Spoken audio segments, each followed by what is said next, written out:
नमस्कार, स्वागत है आप सभी का डीडी न्यूज़ के इस खास बुलेटिन एक्सप्रेस 100 में, जहां हम आपके लेकर आते हैं खबरें, राजनीति, मनोरंजन, देश दुनिया और खेल जगत से जुड़ी हुई एक्सप्रेस अंदाज में।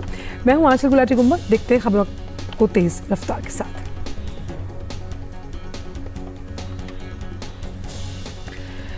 प्रधानमंत्री नरेंद्र मोदी आज फ्रांस और संयुक्त अरब अमीरात की यात्रा पर रवाना हो गए। फ्रांस के राष्ट्रपति इमैनुअल मैक्रों के निमंत्रण पर प्रधानमंत्री 13 से 14 जुलाई को पेरिस का करेंगे दौरा।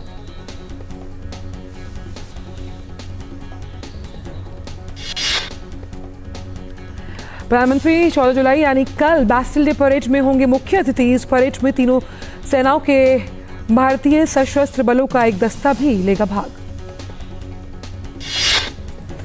अपनी यात्रा के दौरान प्रधानमंत्री मोदी राष्ट्रपति मैक्रों से औपचारिक वार्तालाप करेंगे। राष्ट्रपति मैक्रों प्रधानमंत्री के सम्मान में एक राजकीय भोज के साथ साथ निजी रात्रि भोज की करेंगे मेजबानी। प्रधानमंत्री मोदी अपनी इस यात्रा में फ्रांस के प्रधानमंत्री के साथ फ्रांस के सेनेट और नेशनल असेंबली के अध्यक्षों से भी करेंगे मुलाकात। वह फ्रांस में भारतीय प्रवासियों, भारतीय और फ्रांसीसी कंपनियों के मुख्य कार्यकारी अधिकारियों और प्रमुख फ्रांसीसी हस्तियों के साथ व्यक्तिगत रूप से करेंगे बातचीत। इस वर्ष भारत फ्रांस रणनीतिक साझेदारी की 25वीं वर्षगांठ। प्रधानमंत्री की यात्रा रणनीतिक, सांस्कृतिक, वैज्ञानिक, शैक्षणिक और आर्थिक सहयोग जैसे विभिन्न क्षेत्रों में भविष्य के लिए साझेदारी की रूपरेखा तैयार करने का करेगी अवसर प्रदान। फ्रांस के बाद प्रधानमंत्री नरेंद्र मोदी 15 जुलाई को अबू धाबी के दौरे पर पहुंचेंगे। प्रधानमंत्री यूएई के राष्ट्रपति और अबू धाबी के शासक शेख मोहम्मद बिन जायद अल नाह्यान से भी करेंगे मुलाकात। भारत यूएई व्यापक रणनीतिक साझेदारी लगातार हो रही है मजबूत और प्रधानमंत्री की ये यात्रा ऊर्जा, शिक्षा, स्वास्थ्य देखभाल, फिनटेक, रक्षा और संस्कृति जैसे विभिन्न क्षेत्रों में आगे बढ़ाने के साधनों के पहचान करने के अवसर में बेहद अहम।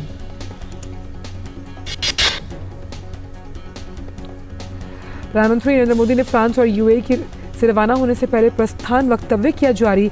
वक्तव्य में प्रधानमंत्री ने कहा कि भारत और फ्रांस विभिन्न क्षेत्रों में निकटता से सहयोग करते हैं। प्रधानमंत्री ने प्रस्थान वक्तव्य में यह भी कहा कि वे राष्ट्रपति मैक्रों से मुलाकात करने के लिए उत्सुक। प्रधानमंत्री ने कहा कि वे फ्रांस के दौरे के बाद यूएई की यात्रा पर भी जाएंगे। हिमाचल प्रदेश में बारिश से राज्य की लगभग सभी नदियां उफान पर, जिससे आसपास के इलाकों में जलभराव हो गया। हिमाचल प्रदेश के कारा में फंसे 25 भेड़ पालकों और 3 पर्यटकों को एनडीआरएफ, आईटीबीपी, होमगार्ड, पुलिस और स्थानीय लोगों की मदद से रेस्क्यू किया गया। हिमाचल प्रदेश के पूर्व मुख्यमंत्री जयराम ठाकुर ने बाढ़ प्रभावित क्षेत्रों का आज दौरा किया। जयराम ठाकुर ने कुल्लू के भुंतर इलाके में हालात का जायजा लिया। भारी बारिश को लेकर उत्तराखंड के 8 जिलों में रेड अलर्ट और अन्य 5 जिलों में येलो और ऑरेंज अलर्ट जारी किया गया है। आज दिन भर कहीं भी भारी तो कहीं मूसलाधार वर्षा होने का अनुमान। रेड अलर्ट वाले जिलों में चमोली, पौड़ी, पिथौरागढ़, बागेश्वर, अल्मोड़ा, चंपावत, नैनीताल और उधम सिंह नगर शामिल हैं, तो उत्तरकाशी, रुद्रप्रयाग, टिहरी, देहरादून, हरिद्वार के लिए येलो और ऑरेंज अलर्ट जारी किया गया। सरकार पूरे मामले पर नजर बनाए हुए है। साथ ही सरकार ने तीर्थ यात्रियों को मौसम देखकर यात्रा करने की हिदायत दी है। लोगों की सहायता के लिए सरकार के आपदा राहत नंबर भी जारी किए गए। जिला अधिकारियों और स्वास्थ्य और शिक्षा विभाग के अधिकारियों को तमाम व्यवस्थाओं को निर्देशित करने के लिए कहा गया। उत्तरी हरियाणा के कई हिस्सों में बारिश से बाढ़ जैसे हालात। हरियाणा के मुख्यमंत्री ने प्रधानमंत्री से मुलाकात की और उन्हें राज्य में किए गए राहत कार्यों से अवगत कराया। हालात का जायजा लेने के लिए हरियाणा के मुख्यमंत्री ने अंबाला जिले का दौरा करने वाले। एनडीआरएफ, सेना और राहत बचाव कार्य में लगी हुई है। प्रभावित लोगों तक खाना, पानी और जरूरी सामान पहुंचाया जा रहा है। दिल्ली में यमुना नदी का जलस्तर खतरे के निशान को पार कर गया। यमुना के पानी का स्तर 208.20 मीटर पर पहुंचा। राजधानी दिल्ली में यमुना के जलस्तर ने रिकॉर्ड तोड़ बढ़ोतरी की, जो लगातार बढ़ता जा रहा है। यमुना किनारे रहने वाले लोगों को भी पलायन के लिए मजबूर होना पड़ा। सरकार बाढ़ पीड़ितों को सुरक्षित स्थान पर पहुंचा रही है। यमुना नदी के बढ़ते जलस्तर को देखते हुए प्रशासन ने धारा 144 लगा दी। यमुना नदी के किनारे के आधे किलोमीटर के दायरे में लोगों के आने पर रोक लगा दी गई है। दिल्ली के उपराज्यपाल विनय कुमार सक्सेना ने बाढ़ की स्थिति पर आज दोपहर 12 बजे एलजी सचिवालय में दिल्ली आपदा प्रबंधन प्राधिकरण की बैठक बुलाई। इस बैठक में मुख्यमंत्री अरविंद केजरीवाल मौजूद रहेंगे। पंजाब में भारी बारिश से 12 जिले सबसे ज्यादा प्रभावित, जिनमें रोपड़, मोहाली, पटियाला, फतेहगढ़ साहिब, लुधियाना समेत होशियारपुर, पठानकोट को सबसे ज्यादा नुकसान हुआ। मोहाली, रोपड़, मोगा में होशियारपुर, लुधियाना और पटियाला में कई गांव प्रभावित। पंजाब में एनडीआरएफ की टीमें भी बाढ़ में फंसे लोगों को लगातार सुरक्षित स्थान पर ले जाने का काम कर रही हैं। मौसम विभाग ने पंजाब के कुछ जिलों में आज और कल बारिश से होने की संभावना जताई है। मौसम विभाग ने बिहार, पश्चिम बंगाल, सिक्किम और मेघालय में रेड अलर्ट जारी किया। इन राज्यों में भारी से बहुत भारी वर्षा होने का अनुमान जताया गया है। साथ ही मौसम विभाग ने लोगों को एहतियात बरतने की सलाह दी है। उधर विशाखापट्टनम मौसम विभाग ने यह भी कहा कि अगले 3 दिनों में कुछ स्थानों पर हल्की बारिश की संभावना। वहीं 3 दिन के बाद तटीय आंध्र प्रदेश के कई जिलों में तेज बारिश की भी संभावना। चंडीगढ़ में लगातार भारी बारिश के चलते वाटर सप्लाई, सीवरेज और सड़क को नुकसान पहुंचा। इसके चलते नगर निगम पुनर्विकास के कार्यों में जुटा हुआ है। असम में बाढ़ की स्थिति भी अभी बनी हुई है। बीते कुछ दिनों से हो रही भारी मानसूनी वर्षा की वजह से 7 जिलों के 58,000 से अधिक लोग प्रभावित। राज्य आईएमडी ने कोकराझार, चिरांग, मोगई गांव के लिए ऑरेंज अलर्ट जारी किया। आज राज्य के कई हिस्सों में भारी से बहुत भारी वर्षा होने की संभावना। केंद्रीय जल आयोग की ताज़ा रिपोर्ट के मुताबिक बारिश के कारण नंगला मुराघाट बिंदु पर दिसांग नदी का जलस्तर बढ़ गया और नदी खतरे के स्तर से ऊपर। विश्वनाथ, दरांग, धेमाजी, लखीमपुर, कोकराझार, तामुलपुर जिले में बाढ़ की वजह से लोग प्रभावित हो रहे हैं। राष्ट्रपति द्रौपदी मुर्मू आज से 15 जुलाई तक मध्य प्रदेश और राजस्थान की यात्रा पर रहेंगी। राष्ट्रपति आज मध्य प्रदेश में ग्वालियर में अटल बिहारी वाजपेयी भारतीय सूचना प्रौद्योगिकी और प्रबंधन संस्थान के 4थे दीक्षांत समारोह में हिस्सा लेंगी। राष्ट्रपति 14 जुलाई को जयपुर में राजस्थान विधानसभा के सदस्यों को संबोधित करने वाली है। इसी शाम वो जयपुर में राष्ट्रमंडल संसदीय संघ के तत्वाधान में राजस्थान विधानसभा द्वारा आयोजित एक सेमिनार को भी करेंगी संबोधित। गृह मंत्रालय आज और कल गुरुग्राम में NFT, AI और मेटावर्स के युग में अपराध और सुरक्षा विषय पर G20 सम्मेलन का आयोजन कर रहा है। केंद्रीय गृह मंत्री अमित शाह आज सम्मेलन के उद्घाटन सत्र को संबोधित करेंगे। इस 2 दिवसीय सम्मेलन में G20 देशों ने 9 विशेष आमंत्रित देशों, अंतर्राष्ट्रीय संस्थाओं, प्रौद्योगिकी के क्षेत्र में अग्रणी लोगों, भारत और दुनिया भर के डोमेन विशेषज्ञों सहित 900 से अधिक प्रतिभागियों के शामिल होने की उम्मीद जताई है। विदेश मंत्री डॉक्टर एस जयशंकर इंडोनेशिया के दौरे पर है। विदेश मंत्री आज जकार्ता में आसियान फ्रेमवर्क के तहत आसियान भारत पूर्वी एशिया शिखर सम्मेलन और आसियान क्षेत्रीय मंच में विदेश मंत्रियों की बैठक में शामिल होंगे। विदेश मंत्री ने कल इंडोनेशिया, मलेशिया, ऑस्ट्रेलिया और वियतनाम सहित कई देशों के अपने समकक्षों के साथ बैठक की और द्विपक्षीय सहयोग पर हुई चर्चा। डॉक्टर जयशंकर ने कल लाओ पीपल्स डेमोक्रेटिक रिपब्लिक के उप प्रधानमंत्री और विदेश मंत्री सेलमक्से कोमासित के साथ मुलाकात की और अपने साथ महत्व के क्षेत्रीय मुद्दों पर चर्चा की। साथ ही द्विपक्षीय संबंधों और बहुपक्षीय सहयोग पर भी समीक्षा हुई है। डॉक्टर जयशंकर ने कल वियतनाम के विदेश मंत्री बोई थान सोन के साथ भी बैठक की है। उन्होंने व्यापार और निवेश, ऊर्जा, हवाई संपर्क और सांस्कृतिक सहयोग पर चर्चा की। दोनों ने समसामयिक क्षेत्रीय और वैश्विक मुद्दों पर भी विचारों का आदान प्रदान किया। डॉक्टर जयशंकर ने मलेशिया के विदेश मंत्री डॉक्टर जामरी अब्दुल कादिर से भी मुलाकात की। उन्होंने भारत मलेशिया के बीच द्विपक्षीय सहयोग को बढ़ाने पर चर्चा की और आसियान से जुड़े मुद्दों पर भी विचारों का आदान प्रदान किया। विदेश मंत्री ने कल आसियान महासचिव डॉक्टर काओ किम हॉर्न के साथ बैठक की। उन्होंने भारत आसियान की व्यापक कूटनीतिक भागीदारी के विकास पर चर्चा की। विदेश मंत्री ने वित्त, साइबर और समुद्री क्षेत्रों में भारत आसियान संवाद का सुझाव दिया। विदेश मंत्री ने कल जकार्ता में भारतीय समुदाय को भी संबोधित किया। इस दौरान उन्होंने भारत और इंडोनेशिया के बीच गहरे संबंधों पर प्रकाश डाला। विदेश राज्य मंत्री वी मुरलीधरन सीरिया की यात्रा पर हैं। कल उन्होंने दमिश्क में सीरिया के उच्च शिक्षा मंत्री बासम इब्राहिम से मुलाकात की। इसके साथ ही भारतीय छात्रवृत्ति के लिए चुने गए सीरिया के छात्रों के साथ संवाद किया गया। रक्षा मंत्री और स्वास्थ्य मंत्री की उपस्थिति में मिलेट्स के उपयोग को बढ़ावा देने और सशस्त्र बलों के कर्मियों के साथ खाद्य सुरक्षा सुनिश्चित करने के लिए समझौता ज्ञापन पर हस्ताक्षर किए जाएंगे। मुख्य चुनाव आयुक्त राजीव कुमार ने association of world election bodies के कार्यकारी बोर्ड की 11वीं बैठक में भाग लेने के लिए कोलंबिया के कार्टागेना में भारत निर्वाचन आयोग के 3 सदस्यीय प्रतिनिधि मंडल की अगुवाई की। चर्चा के दौरान सीईसी ने कहा कि एक वैश्विक संघ के रूप में वेब EFMB के बीच सहयोग को बढ़ावा देने में महत्वपूर्ण भूमिका निभाता है और इस दौरान एक दूसरे के अनुभवों और सर्वोत्तम प्रथाओं से सीखने में मदद मिलती है। राजीव कुमार ने इस बात पर जोर दिया कि वेब जैसे मंचों के माध्यम से EMB फर्जी कहानियों का मुकाबला करने जैसे गंभीर चुनौतियों से मिलकर काम करता है जो दुनिया भर में चुनावी अखंडता को बाधित करने की कोशिश कर रहे हैं। 11वीं वेब कार्यकारी बोर्ड की बैठक के मौके पर ESI electronic postal ballot system पर कोरिया गणराज्य के राष्ट्रीय चुनाव आयोग के साथ एक द्विपक्षीय बैठक आयोजित की गई। केंद्रीय गृह मंत्री अमित शाह ने कल राजधानी दिल्ली में राष्ट्रीय कृषि और ग्रामीण विकास बैंक नाबार्ड के 42वें स्थापना दिवस पर संबोधन दिया। उन्होंने कहा कि 65% ग्रामीण जनसंख्या जिस देश में है उस देश की कल्पना नाबार्ड के बिना नहीं हो सकती।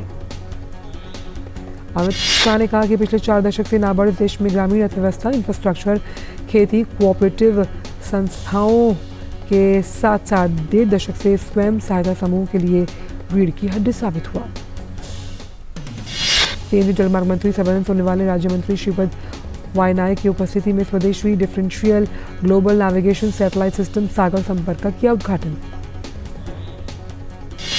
इसरो वैज्ञानिकों की एक टीम चंद्रयान 3 के लघु मॉडल के साथ पूजा अर्चना करने के लिए आंध्र प्रदेश के तिरुपति वेंकट चलपति मंदिर पहुंची। कल दोपहर 2:35 पर सतीश धवन अंतरिक्ष केंद्र श्रीहरिकोटा से चंद्रयान 3 लॉन्च किया जाएगा।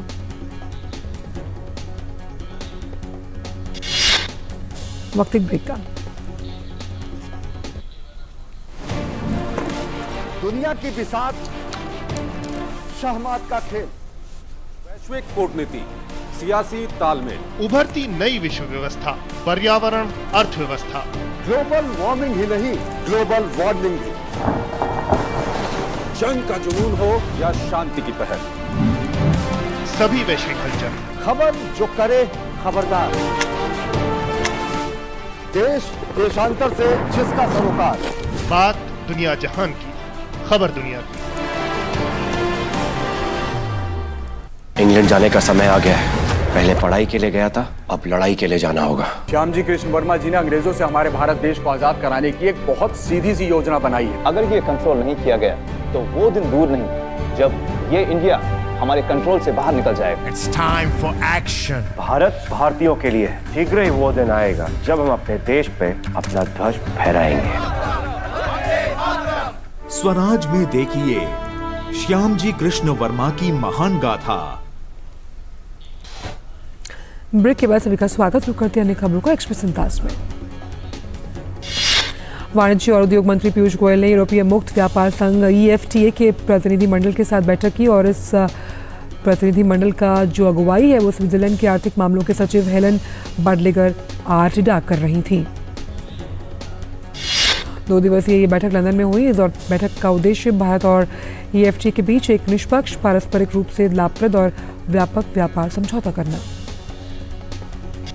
पीयूष गोयल ने बैठक में प्रगति पर संतोष व्यक्त किया। उन्होंने व्यापार के व्यापक समझौते के महत्व पर बल दिया जो भारत और EFTA दोनों की आवश्यकताओं और आकांक्षाओं की पूर्ति कर सकता है, साथ ही साथ घनिष्ठ आर्थिक संबंधों और सतत विकास को प्रोत्साहित भी करेगा।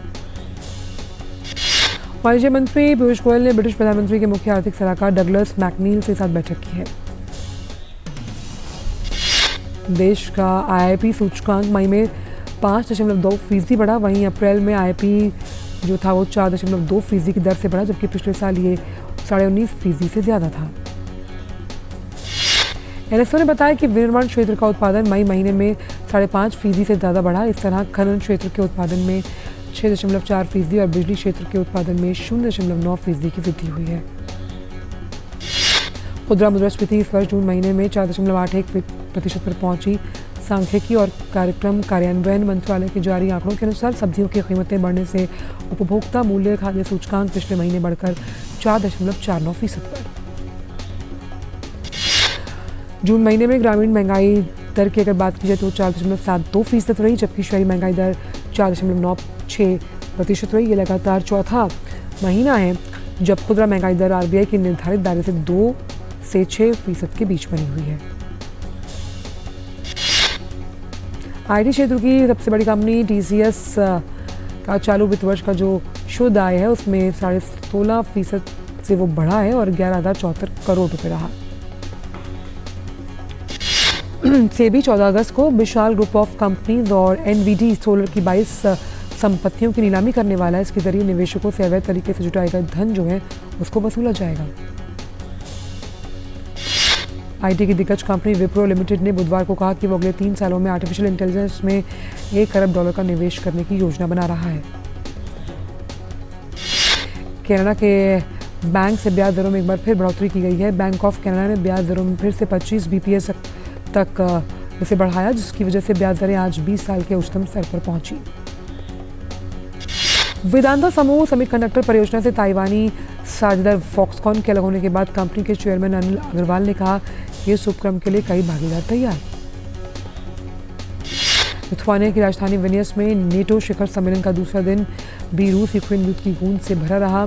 नेटो सदस्य यूक्रेन की सदस्यता की मांग को तो आगे नहीं बढ़ा रहे, लेकिन युद्धग्रस्त देश को पूर्ण सुरक्षा का भरोसा दिया। वहीं विश्व के सर्वाधिक संपन्न G7 देशों ने भी यूक्रेन को भविष्य में सैन्य और आर्थिक मदद का दिया आश्वासन। यूक्रेनी राष्ट्रपति जेलेंस्की ने लिथुआनिया की राजधानी में हुई समिट को बताया अच्छा, लेकिन उसके नतीजे को ये नहीं कहा कि वो आदर्श रूप से है चलने वाला। जेलेंस्की ने कहा कि नेटो महासचिव और नेटो नेताओं के साथ द्विपक्षीय बैठकों में महत्वपूर्ण संकेत मिला है और वो ये कि यूक्रेन समूह का सदस्य जरूर बनेगा। वहीं रूस ने नेटो के आश्वासन को खतरनाक गलती करार दिया। रूस ने कहा कि इससे यूरोप के लिए खतरा बढ़ सकता है। यूक्रेन की नेटो की सदस्यता की उत्कंठा पर रूस के हमले का मुख्य कारण इसे बताया गया। समिट के दौरान जेलेंस्की ने अमेरिकी राष्ट्रपति से मुलाकात कर युद्ध के लिए लंबी दूरी तक मार करने वाले हथियारों की आवश्यकता जताई। जेलेंस्की ने कई देशों के नेताओं के साथ भी द्विपक्षीय वार्ता की है, जिसमें हथियारों की मांग की गई है। अमेरिका के राष्ट्रपति जो बाइडेन ने नेटो शिखर सम्मेलन में रूसी राष्ट्रपति पुतिन पर हमला बोला। बाइडेन ने कहा कि पुतिन की विस्तारवाद की लालसा विफल होगी। अमेरिकी राष्ट्रपति ने यूक्रेन का अटूट समर्थन जारी रखने का प्रण लिया और रूस की आक्रामकता के खिलाफ सैन्य मदद जारी रखने की प्रतिबद्धता को जताया है।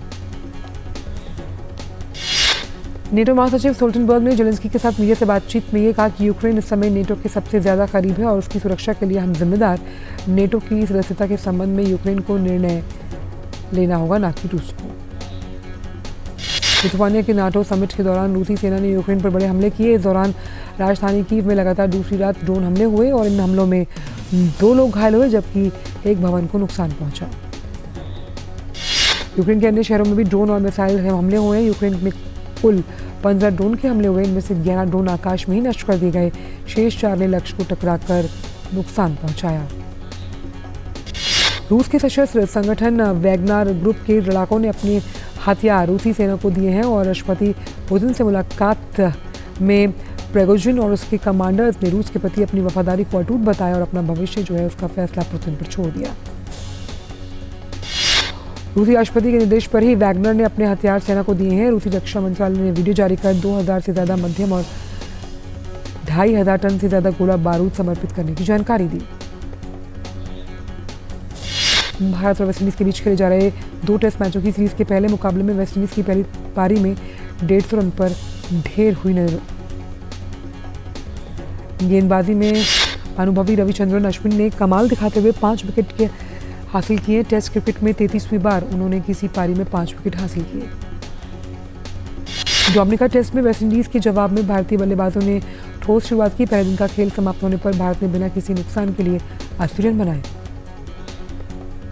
भारतीय महिला क्रिकेट टीम और बांग्लादेश के बीच आज मैच खेला जाना है। तीसरा T20 मुकाबला बांग्लादेश का सुपर साफ करने के इरादे से मैदान पर उतरेगी टीम इंडिया। भारतीय टेनिस खिलाड़ी रोहन बोपन्ना ने अपने ऑस्ट्रेलियाई जोड़ीदार मैथ्यू अपडेन के साथ विंबलडन के सेमीफाइनल में प्रवेश किया। बोपन्ना पुरुष युगल में 2013-15 के बाद तीसरी बार विंबलडन के सेमीफाइनल में वो पहुंचे। सेमीफाइनल में उनकी भिड़ंत इंग्लैंड के लिए निक स्कूप्सकी और नीदरलैंड के वेल्सी वुलहॉफ से है। कार्लोस अल्काराज ने डेनमार्क के होल्गर रूने को सीधे सेट्स में 6-4, 6-4, 6-4 से हराकर पहली बार विंबलडन के सेमीफाइनल में किया प्रवेश। वहीं डेनिल मेदवेदेव ने भी विंबलडन के सेमीफाइनल में पहली बार बनाई जगह। सेमीफाइनल में मेदवेदेव की भिड़ंत कार्लोस अल्काराज से। आरियाना साबालेंका लगातार चौथे ग्रैंड स्लैम के सेमीफाइनल में पहुंच गई। उन्होंने अमेरिका की मेडिसन कीज को आसानी से 6-4, 6-2 से हराया। ओन जबियोन ने गत विजेता एलिना राबिकाना को 3 सेटों के संघर्ष में 6-7, 6-4, 6-1 से हराकर सेमीफाइनल में बनाई जगह। भारत के निशांत कुमार ने पेरिस में जारी पैरा एथलेटिक्स विश्व चैंपियनशिप 2023 में रजत पदक जीतने में कामयाबी हासिल की है। निशांत ने 2.09 मीटर की छलांग के साथ इस पदक को अपने नाम किया और इस पदक के साथ निशांत प्रतियोगिता में पदक जीतने वाले दूसरे भारतीय। खेल मंत्री ने ट्वीट कर निशांत कुमार को बधाई दी। उन्होंने ट्वीट कर निशांत के जज्बे की प्रशंसा की है। राष्ट्रमंडल weight lifting championship Dnyaneshwari Yadav ने 49 किलो भार वर्ग में सीनियर और जूनियर वर्ग में स्वर्ण जीते। पुरुषों के 55 भार वर्ग में सीनियर वर्ग के मुकुंद अहीर कुल 239 किलो भार वर्ग उठाकर बांग्लादेश के मोहम्मद रहमान ताज को पराजित कर चुके हैं। दक्षिण भारतीय फिल्मों के जाने माने अभिनेता शिवा राजकुमार की आने वाली फिल्म गोस्ट का टीजर उनके जन्मदिन पर रिलीज किया गया। एक्टर मनोज वाजपेयी इस वक्त लंदन में अपने परिवार के साथ बिता रहे हैं छुट्टियां। मनोज वाजपेयी ने इंस्टाग्राम पर फोटो की शेयर। बॉलीवुड अभिनेत्री नोरा फतेही और जाने माने निर्देशक डांस कोरियोग्राफर रेमो डिसूजा ने हिप हॉप इंडिया के प्रोमो में डांस कर धूम मचा दी। बॉलीवुड अभिनेता सिकंदर खेर का मानना है कि आर्या सीरीज की सुष्मिता सेन के साथ काम करना अद्भुत अनुभव रहा। जल्दी आएगी सीरीज 3 आर्या की। बॉलीवुड अभिनेत्री जया बच्चन की सुपरहिट फिल्में मिली, बावर्ची और कोशिश का होगा रीमेक। ऋषिकेश मुखर्जी के निर्देशन में बनी फिल्म में मिली जो थी उसमें अमिताभ बच्चन और जया बच्चन ने एक साथ काम किया था। बॉलीवुड अभिनेता रणवीर सिंह और आलिया भट्ट की आने वाली फिल्म रॉकी और रानी की फिल्म कहानी का गाना व्हाट ठुमका for release. B4U motion pictures प्रस्तुत प्रदीप पांडे चिंटू की भोजपुरी फिल्म भारत भाग्य विधाता का टीजर रिलीज हुआ। किंग खान की फिल्म जवान सलमान खान का बेहद पसंद आ रही है। उसका प्रीव्यू जो है उसको इंस्टाग्राम पर शेयर करते हुए तारीफ लिखी है सलमान खान ने। फिल्म अभिनेता अक्षय कुमार की फिल्म ओ माई गॉड 2 जल्द रिलीज होने वाली है। इस बीच सेंसर बोर्ड की कमेटी ने इस फिल्म को रिवीजन कमेटी को दिखाने का सुझाव दिया। 75वें एमी अवार्ड्स के लिए नॉमिनेशन जारी किए गए। इस बार एमी अवार्ड्स LA के पीकॉक थिएटर से सोमवार 18 सितंबर को शुरू होंगे। एक्सप्रेस में इतना ही। दीजिए इजाजत। नमस्कार।